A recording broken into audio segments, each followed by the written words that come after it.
নীলফামারী ডোমার উপজেলার নাউয়ার হাট এলাকায় প্রেমের জন্য এক তৃতীয় লিঙ্গের নারী ইসলাম ধর্ম ত্যাগ করে হিন্দু ধর্ম গ্রহণ করেছেন।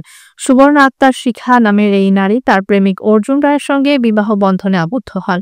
ঘটনার বিবরণে জানা যায়, প্রেমের সম্পর্কের এক পর্যায়ে অর্জুন রায় ও তার পরিবার সুবর্ণাকে সার্জারি করে স্ত্রীলিঙ্গে পরিবর্তন করে নেন। এরপর 2022 সালের ডিসেম্বর মাসে কালী মন্দিরে ধর্মান্তর ও নাম পরিবর্তন করা হয়। 2023 সালের ফেব্রুয়ারি মাসে সামাজিক ও ধর্মীয় রীতিনীতির মাধ্যমে বিবাহ সম্পন্ন হয় এবং স্থানীয় হিন্দু বিবাহ রেজিস্ট্রারে তা নিবন্ধিত করা হয়। কিন্তু বিয়ের 2 বছর পর সুবর্ণার সঙ্গে গৃহস্থালিতে নির্যাতনের অভিযোগ উঠেছে। স্থানীয় বাসিন্দারা জানান, সুবর্ণাকে ঠিকমতো খেতে দেওয়া হয় না এবং মানসিক ও শারীরিকভাবে নির্যাতন করা হয়। এ বিষয়ে সুবর্ণার শাশুড়ি সুশীলা রানী অভিযোগগুলো মিথ্যা বলে উল্লেখ করেছেন।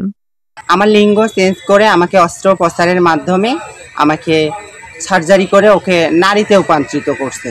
সে আমাকে ওর ফ্যামিলি সহ কোর্টের মাধ্যমে, লটারি পাবলিকের মাধ্যমে সে আমাকে বিয়ে করে।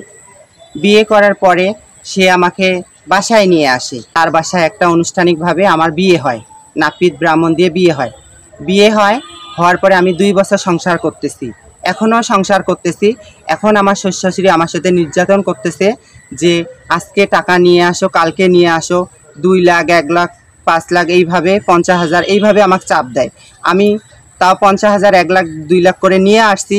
আসার পরে আজকে আমি এখন কোথায় টাকা পাবো? বিগত 2 বছরে আমার সংসার জীবনে অর্জুন আমার স্বামী, আমার এবং আমার শ্বশুর ফুলেন চন্দ্র রায়, আমার শ্বশুর সহ 22 লাখ টাকা আমার কাছ থেকে নিয়ে বাড়িঘর পাকা করে। আর দ্বিতীয়তে হচ্ছে আমার জমি বন্ধক নেয়।